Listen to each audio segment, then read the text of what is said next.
And today in this workout we are going to open our hips, and as we do that and I show you these exercises, I'm going to explain why it's important that we do that on a regular basis. Stay with me to the end of the workout and you will get a real energy release as well. So let's get going. I'm going to turn sideways but you can face me, so soles of the feet together.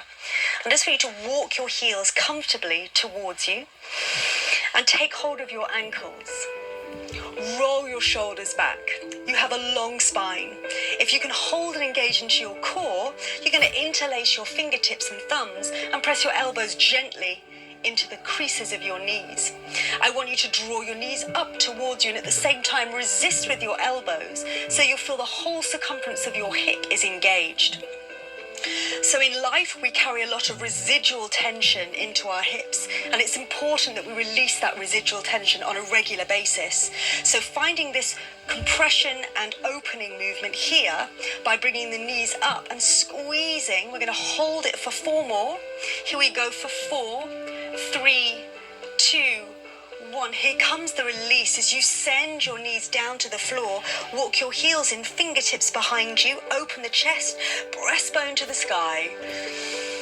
Feel where those knees are. They do not have to be anywhere close to the floor or your mat, but they're going to get easier and closer down as we repeat this movement. So again, walk your heels comfortably from your distance. Take hold of your fingers and interlace them. Squeeze your knees in towards you and open up through the knees, but at the same time, draw the inside thighs towards you. Resist against your elbows. So you'll get a slight tremble or a quiver. That's absolutely fine. Again, working the full range of hip throughout these next few minutes here. And release off, same thing again. Maybe bring your heels towards you, fingertips come behind you, and then roll your shoulders back. See how now, do those knees go a little closer to the mat? Maybe they do. Maybe you can gently rock side to side. And one more time for luck. Bring those knees up. Interlace the fingers, elbows come in towards you, out towards the knees, and then we find that two-way resistance. Squeeze, knees together, elbows apart. Holding here for a final 4, for 4, 3, 2, 1, and release off. So the second reason why hip openers are so good for us is because lower back pain is very common.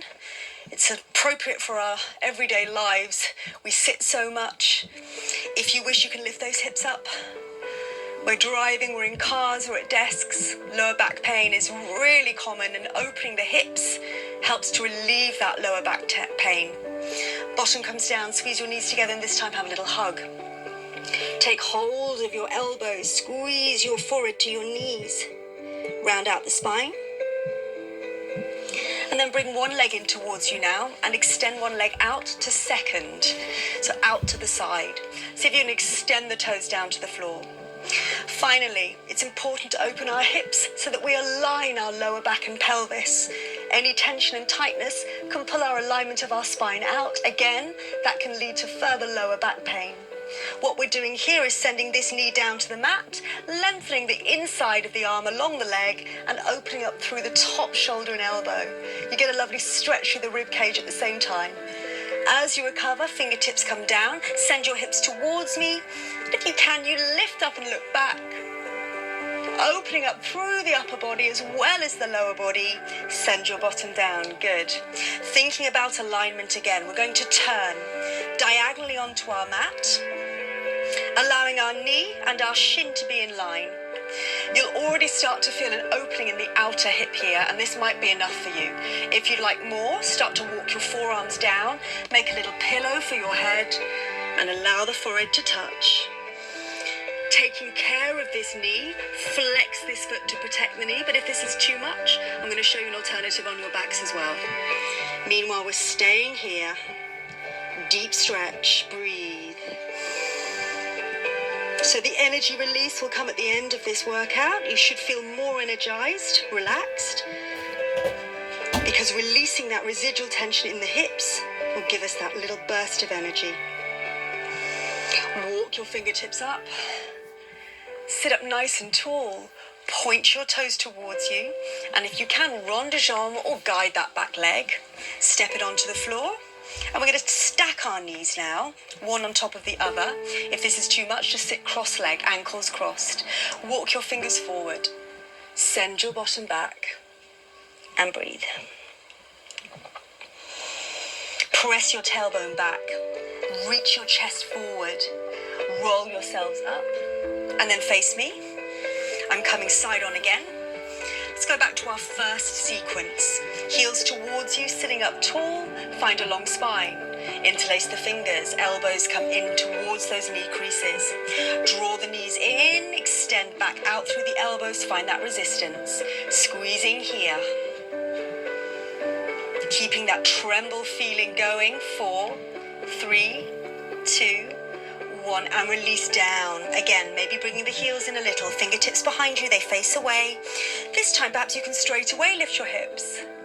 Releasing tension, improving lower back pain and alignment. Good, draw it in. We're only taking one set this time. Round out, curve into your spine.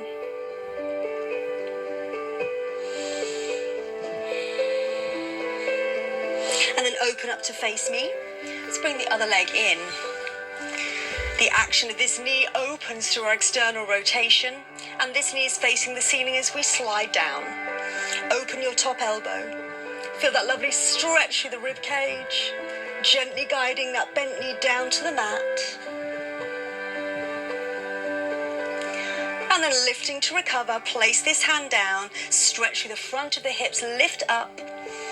If this is too much, you can keep your bottom, your hips down. Circle the arm and come on a diagonal line, just gently bringing this leg behind you. We're aiming one day for the knee and ankle to be in line, but that's a deep, strong feeling into that hip. That might be too much. This might be enough, or down we go. Each side feeling a little different. As dancers, we're always trying to create balance in the body, but one side is inevitably stronger or tighter than the other. We're just working to create that balance. Holding here.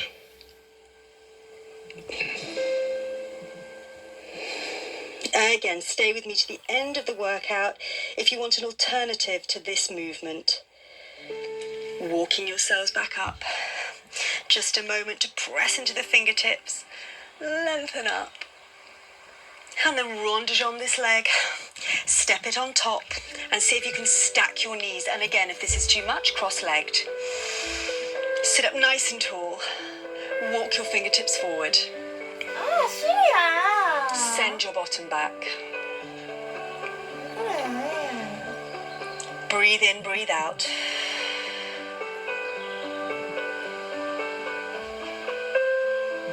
Roll back up. Sweep your legs gently round behind you and separate your knees wide on your mat. Your toes are together and your knees are apart. Now again, this might be enough for you. The action of rocking forward, gravity sends our pelvis, our hips down towards the mat. If you feel like you need a deeper stretch, we're widening off the knees. We're coming gently onto our forearms using upper body strength and then sending the hips forward here. Now, if the toes lift, that is absolutely fine. Again, we're not pushing into any pain or discomfort. We're opening up, making space in our hips here. Breathing. Coming out of this carefully using upper body strength, lower your toes, press your hands to the floor, perhaps take a moment to sit back. Rock forward, well done. Sweep your legs back out from underneath you. Taking care, listening to your body. Roll down onto the floor. And let's take the reverse option of that little pose that we took with the leg in front and behind. It's a strong pose, and sometimes our knees might not like it. So if your knees prefer something a little gentler, here's our option. Flex the foot, open the knee. Make an L shape with your underneath leg. Wrap your fingers around your hamstring, flex the underneath foot, and gently draw that leg in towards you as you do. The elbow opens this knee. And if this is too much, we keep the underneath leg down on the floor and gently use our palm to send that knee out and back. Options, lifting the underneath leg or on the floor. Lowering that underneath leg wherever you are, bring this knee in, squeeze it towards the armpit so you get a compression into that hip. When we release, synovial fluid will flow around that joint, keeping it moisturized, keeping it mobile. Send that leg down to the floor, bring your heels in hip distance, knees in line, press your hips high. Get that lovely length through the front of the body. And lower down, bring the other leg up, good. Flex the foot, protect the knee. Options, using the palm just to guide that knee back. Or for a deeper stretch, flexing the foot, finding the L shape, interlacing the fingers. Again, releasing tension through our hips, so important, protects us from either aggravating or creating lower back pain, and gives us good lower back alignment. At the same time, lower this leg down. Releasing any tension in our hips means we get to release the energy from that area of our body. And here it comes now as we squeeze the knee in, finding that compression, stopping blood flow to the hip joint, and then releasing it, sending our hips high with our knees and ankles hip distance. Press the hips up, let down your center line. Everything rushes back into that joint. Lower down, bring both knees in, well done. Squeeze. Roll yourselves up, take a few rolls forward and back if you need to. Come to face me. And one last time, join the soles of the feet together. Sit up nice and tall. This time, one hand behind you. Slide the hand gently down the inside thigh. Lean away. Does that feel a little more easier, a little looser? Change sides. Slide, lean away. Bring your knees in for one last hug. And then standing up, cross one leg. Step your legs nice and wide. Breathe in, take a grand plie, send your tailbone down, lift the arms to fifth, breath in. Hold here as you pull up, feel the energy go around the body one more time. Plie, arms to fifth. And release. Well done.